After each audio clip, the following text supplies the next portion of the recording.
Back home, climate change is just another challenge for Australian farmers. They've long been technological innovators right back to colonial times, when John MacArthur developed the first strains of merino sheep for Australian conditions. But with each innovation came new challenges, as ever-increasing land clearing led to new problems, such as extended drought, erosion, salinity and soil degradation.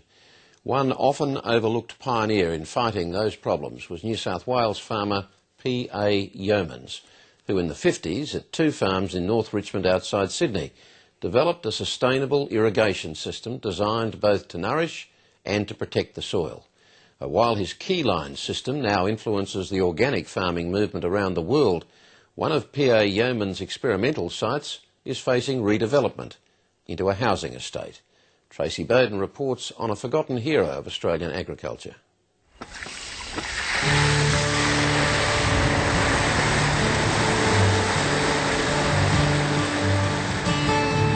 On his property near Camden, southwest of Sydney, organic farmer Peter Clinch is reaping the benefits of a land management technique designed more than half a century ago by a pioneer of Australian agriculture.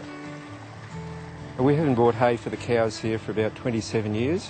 Usually when it gets a little bit dry and we run short of feed, we start the irrigation up, produce some pastures for them. The method is called the Keyline plan, working with the land and making the most of the water which falls on it. After mapping the ridge contours or keylines where maximum rainfall gathers, a dam is built with a system of channels to spread the water around the property.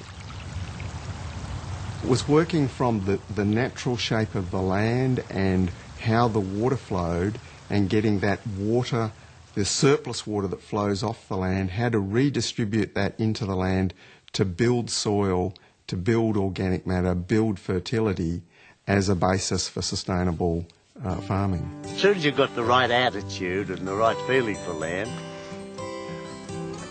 it sort of tells you the secrets.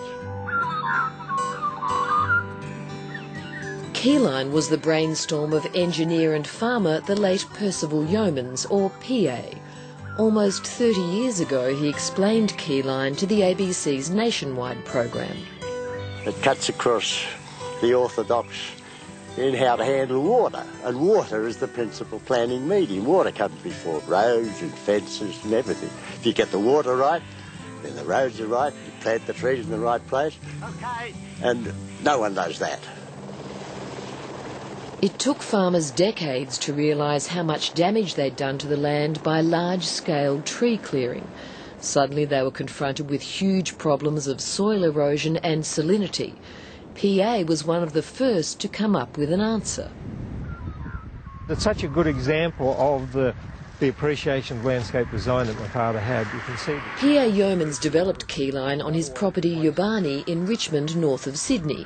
He began with a run-down piece of land with very little topsoil and transformed it.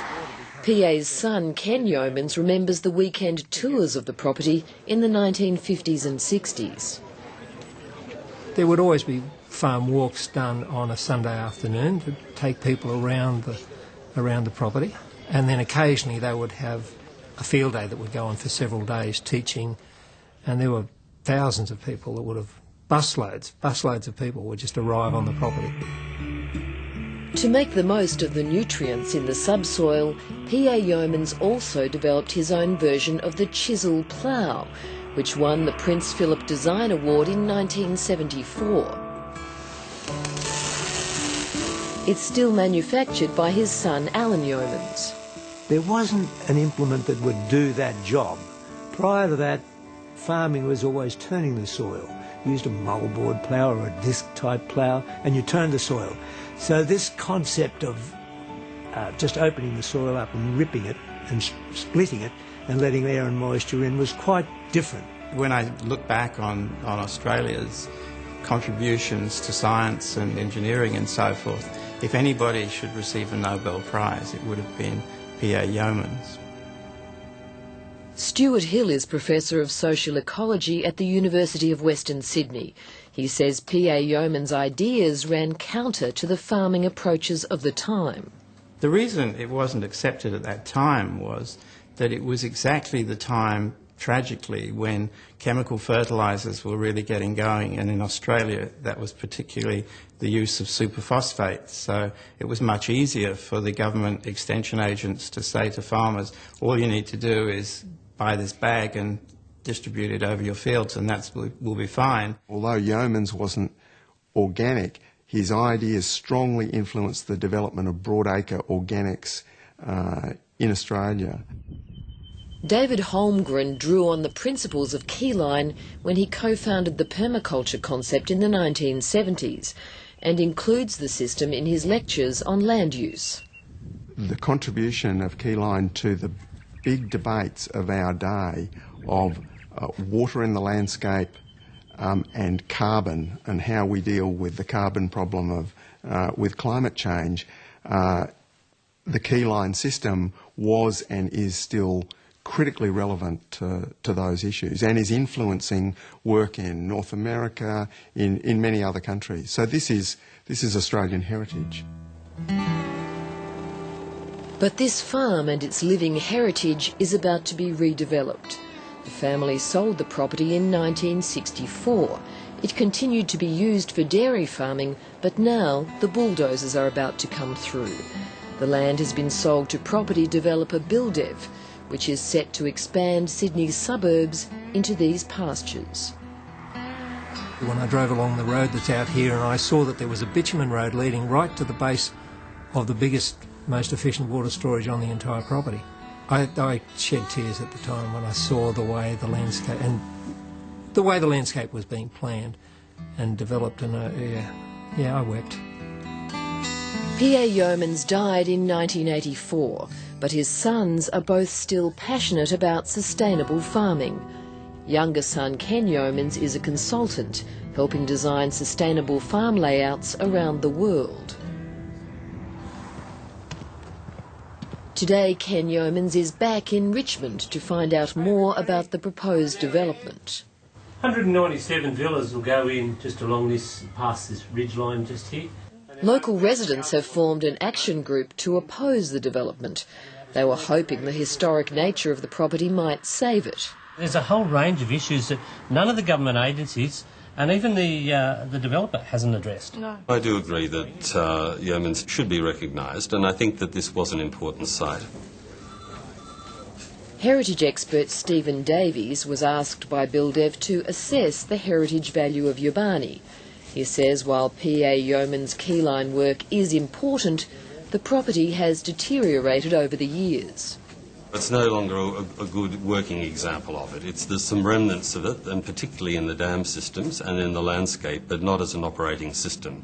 And so the costs involved of restoring it, actually putting it back to the way Yeomans had it in the 1950s, is now considered prohibitive for the return that one might get out of that land. However, Buildev has agreed to retain some of the elements of Keyline in its development. There is a very strong commitment and now an agreement, in a sense, with the Department of Planning and the Heritage Office that they will do that. This is critical Australian heritage that should be conserved, and I'm quite scathing about our heritage system that doesn't have the capacity to acknowledge some of these things, that they don't fit into the right boxes of being heritage. If the developers make good on their promise and incorporate a recognition of PA Yeomans and Keyline into the project, it will not only please his family and admirers, but no doubt the man himself. What do you want to be remembered for? Oh, well, Keyline. Yeah, Keyline. It's the greatest thing I've done and will ever do, and I think it's pretty great. Tracy Bowden with that report.